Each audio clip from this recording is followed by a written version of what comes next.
Tabiat darsi. O'g'limga darsliklar turkumidan.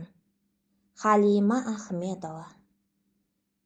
Jahon xaritasin gilamday yoyib, deysan dunyo kengdir, dunyo ajoyib.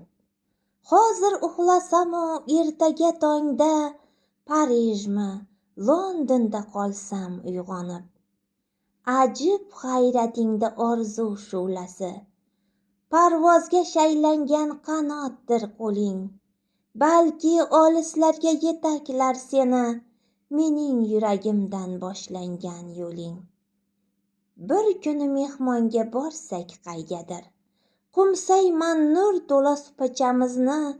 Ichkib qolasan sog'inib darrov o'zimizning eski kulbachamizni. O'g'lim, vatanidan ketganlar asli, ruhni tashlab olib ketganlar tanni. Dunyo boyligini sig'dirolsang ham, jomadonga joylab bo'lmas vatanni.